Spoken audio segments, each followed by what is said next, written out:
Dear learners, आज हम करने वाले हैं एक प्रोग्राम जिसमें हम सर्कल का एरिया और सरकमफ्रेंस कैलकुलेट करने वाले हैं by using object and classes. तो देखते हैं किस तरह से इस प्रोग्राम को हमने करना है।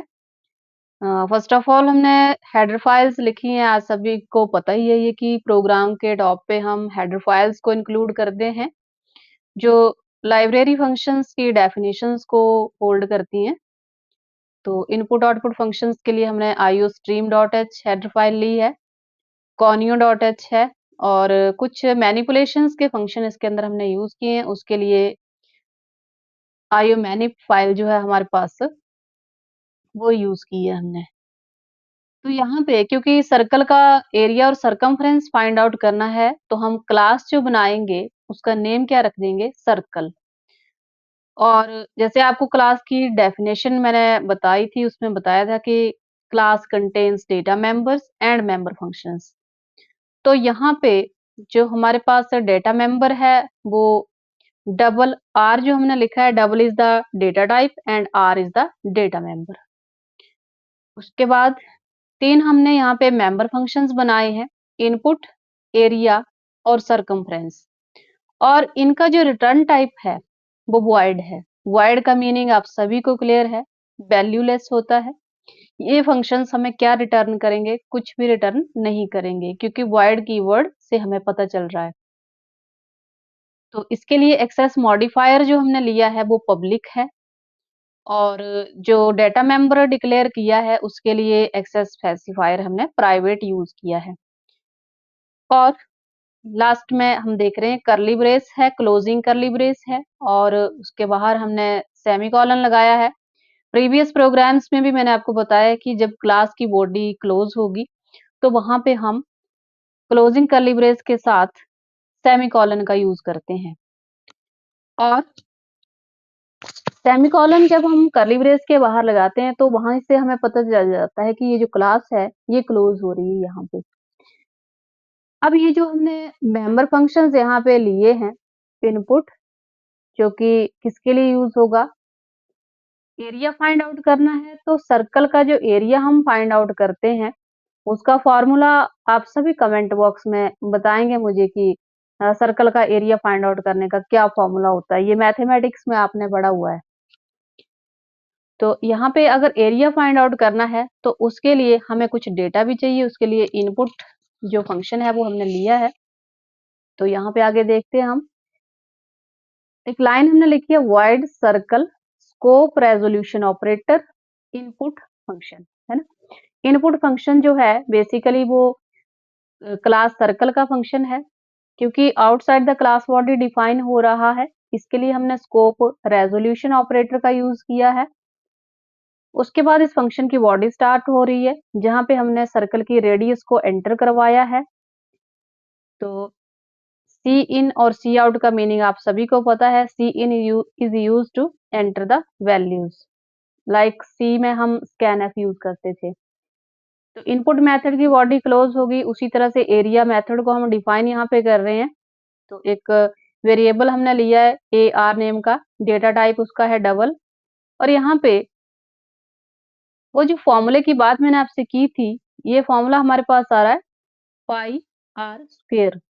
तो पाई की जो वैल्यू है दैट इज 3.1415 और आर स्क्वेयर को कैसे लिखते हैं, आर इंटू आर। उसके बाद यहाँ पे एरिया ऑफ सर्कल को हमने प्रिंट करवाया है सेट प्रिसीजन और यहाँ पे वैल्यू लिखी है 2। सेट प्रिसीजन का मीनिंग है कि डेसिमल के बाद, पॉइंट के बाद जो भी वैल्यू आएगी वो 2 प्लेसेस तक आएगी हमारे पास। अदरवाइज तो रिजल्ट बड़ा लेंथी हमारे पास आ सकता है, लेकिन अगर हमें डेसिमल के बाद 2 प्लेसेस तक वैल्यू लेनी है तो प्रिसीजन की वैल्यू हम 2 सेट कर देते हैं। और लास्ट में हमने ए आर जो लिखा है ये बेसिकली एरिया की वैल्यू प्रिंट हो रही है। और इस तरह से एरिया मेथड की बॉडी जो है यहाँ पे वो क्लोज हो रही है। तो हमने इनपुट मेथड को भी डिफाइन कर दिया, एरिया मेथड को भी डिफाइन कर दिया। और आउटसाइड द क्लास बॉडी है तो दोनों के लिए हमने क्या यूज किया है, स्कोप रेजोल्यूशन ऑपरेटर। और जो वर्ड यहाँ पे कीवर्ड आपने लिखा है उसका मीनिंग वही है कि ये फंक्शन हमें रिटर्न कुछ भी नहीं कर रहे हैं। अगर ये फंक्शन रिटर्न कर रहे होते लाइक यहाँ पे इंट लिखा होता, फ्लोट होता, तो हमें लास्ट में रिटर्न स्टेटमेंट भी लिखनी पड़ती। रिटर्न स्टेटमेंट कहाँ पे यूज़ होती है? जब कोई फंक्शन कोई वैल्यू रिटर्न कर रहा हो, उसके लिए यूज़ होती है। अब नेक्स्ट फंक्शन हमारे पास आ जाता है सरकमफ्रेंस, क्योंकि ये भी क्लास की बॉडी के आउटसाइड ही डिफाइन हो रहा है। यहाँ पे भी स्कोप रेज़ोल्यूशन ऑपरेटर हमने लगाया है। यहाँ पे CIR नेम का एक वेरिएबल डिक्लेयर किया हमने, तो वहाँ पे हम क्या लिख रहे हैं 2 पाई r, 2 इंटू पाई की वैल्यू आ गई और into r, radius of the circle. अब सर्कल का जो सरकमफ्रेंस है उसको प्रिंट करवाने की बात आ रही है। यहाँ पे भी प्रिसीजन की वैल्यू 2 सेट कर दी है, मीन्स जो भी आपका रिजल्ट आएगा वो डेसिमल के बाद 2 प्लेसेस तक प्रिंट होगा। अब तीनों फंक्शंस क्योंकि हमने डिफाइन कर दिए, नेक्स्ट आ जाता है अब हम मेन मेथड के अंदर आ गए। तो सबसे पहले क्लास का ऑब्जेक्ट क्रिएट करते हैं हम। जो प्रीवियस प्रोग्राम्स हैं वहाँ पे मैंने कमेंट के साथ लिखा भी है कि कहाँ पे किसको हम क्या बोलते हैं, तो प्रीवियस प्रोग्राम्स को आपने ध्यान से देख लेना है, उनको एक बार अंडरस्टैंड कर लेना है। तो यहाँ पे सर्कल क्लास का हम एक ऑब्जेक्ट क्रिएट कर रहे हैं C1 और उस ऑब्जेक्ट के साथ इनपुट मेथड को कॉल कर रहे हैं।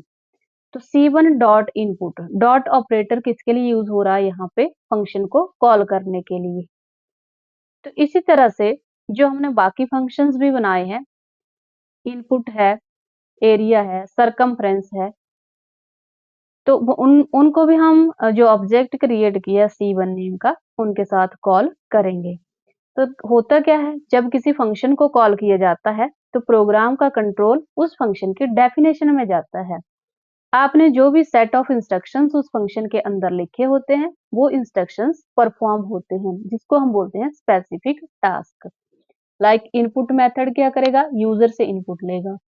जो एरिया मेथड है वहां पे इंस्ट्रक्शन हमने दी है कि सर्कल के एरिया को कैलकुलेट किया जाए। उसी तरह से जो सरकमफ्रेंस का फंक्शन हमने बनाया है वहां पे हमने बताया है कि किस तरह से सरकमफ्रेंस को फाइंड आउट करना है और उसको प्रिंट करना है। तो स्पेसिफाइड फंक्शन के अंदर कंट्रोल चला जाता है कब, जब हम ऑब्जेक्ट के साथ फंक्शन को कॉल करते हैं तब। तो इसी तरह से हर एक फंक्शन जो है उसी टास्क को परफॉर्म करता है जो उसके अंदर डिफाइन किया गया है। आप बोलो कि मैंने इनपुट का फंक्शन क्रिएट किया है वो सरकमफ्रेंस की वर्किंग को परफॉर्म करे, तो नहीं करेगा, क्योंकि सरकमफ्रेंस के अपने सेट ऑफ इंस्ट्रक्शंस हैं और इनपुट फंक्शन के अपने सेट ऑफ इंस्ट्रक्शंस हैं। तो इसी तरह से नेक्स्ट एरिया मेथड को कॉल किया हमने, सरकमफ्रेंस मेथड को कॉल किया और लास्ट में हमारा जो फंक्शन है वो गेट ch जिसको हम लिखते हैं और लास्ट में मेन मेथड की बॉडी क्लोज हो रही है। अब इस प्रोग्राम में अगर हम सर्कल की रेडियस 3.5 एंटर करेंगे तो उसका जो एरिया कैलकुलेट होके आएगा वो 34.18 और जो सरकमफ्रेंस है वो 21.99 कैलकुलेट होके आएगा। अब ये कंपल्सरी नहीं है कि 3.5 ही एंटर करना है, आप इसकी जगह कुछ और भी एंटर करके देख सकते हैं। तो जो वैल्यू आप एंटर करेंगे उसी के अकॉर्डिंग जो है सर्कल का एरिया फाइंड आउट होगा और सर्कल का जो सरकमफ्रेंस है वो फाइंड आउट होगा। अब दोनों के लिए एरिया के लिए भी अलग से फॉर्मूला है, एरिया ऑफ सर्कल के लिए और सरकमफ्रेंस के लिए भी। सो आज के लेक्चर में इतना ही। Thank you.